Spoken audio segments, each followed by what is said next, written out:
იუგოსლავიაში ნატოს ქმედების საწინააღმდეგო აქციას გამოხმაურება მოჰყვა დღეს ბათუმში. ყოფილი პოლიტპატიმრის მერაბ გორგაძის ორგანიზებით გამართულ აქციაზე შეკრებილი მოქალაქეები ნატოს მიერ იუგოსლავიაში სამხედრო ოპერაციას გმობდნენ და მას სეპარატიზმის გაღვივებად აფასებდნენ.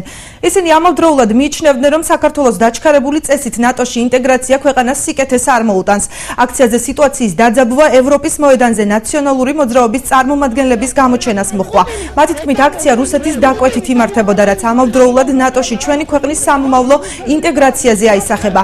სიტუაციის დაძაბვა მოგვიანებით მხარეებს შორის სიტყვიერ დაპირისპირებასა და შეხლა-შემოხლაში გადაიზარდა.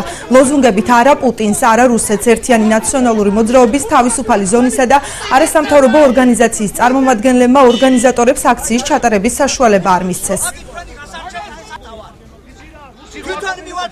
ხელმძღვანელობამ დაავალა საქართველოს მოქალაქეს ივანიშვილმა რა თქმა უნდა დაავალა ჰაკიმ ფაშას, რომელიც არის პრემიერ-მინისტრი დღეს საქართველოში და რაღაც პატარ-პატარა ნაკვეთჩხალის გაჩენა უნდა საზოგადოებაში, რომ თურმე ევრაზიული კავშირი არის მისაღები ჩვენთვის და არა ნატოს. კითხვა მქონდათ, აინტერესებდა იყო თუ არა ეს აქცია მართული რუსეთის ფედერაციისგან, პუტინისგან, მაგრამ ერთ-ერთმა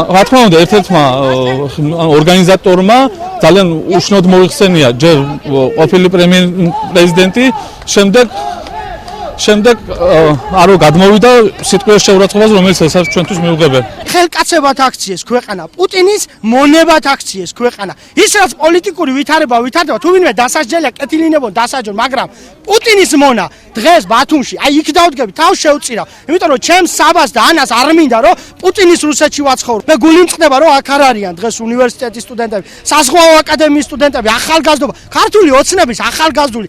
გამოვიდეს სად არიან, რატო დამუნჯდე, რატო დამონებულები არიან. კაკო ძნელაძე სად არის? გამოვიდეს და ილაპარაკოს ახლა იმაზე, მაგრამ მოსული არიან იმისთვის, რომ ხელისუფლებაში მოიყვანონ პრორუსული ძალა. ჩვენ დღეს ვაპროტესტებთ ნატოს მიერ იუგოსლავიის დაბომბვა, რომელიც განხორციელდა 1999 წლის 24 მარტს.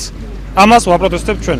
მე პირადად, როგორც ერთი ცალკეული ინდივიდი, მაქვს ჩემი აზრი, რომ ნატოში ინტეგრაცია არ გვაწყობს და არ უნდა გვაინტერესებდეს საქართველოს. უფრო მეტად უნდა გვაინტერესებდეს მეზობელ სახელმწიფოებთან ურთიერთობების დალაგება. ესენი მიჩვეული არიან ნაცმოძრაობის წევრები, რომ ვიღაცის მიმართ უნდა იყვნენ მართულები და მაგენი ყველგან ყველაფერში არიან მართულები ვიღაცის მიმართ და ალბათ ვერ წარმოუდგენიათ, რომ ჩვენ შეიძლება ჩვენი მოქალაქეებს ჩვენი აზრი გაგვაჩნდეს რაღაცაზე.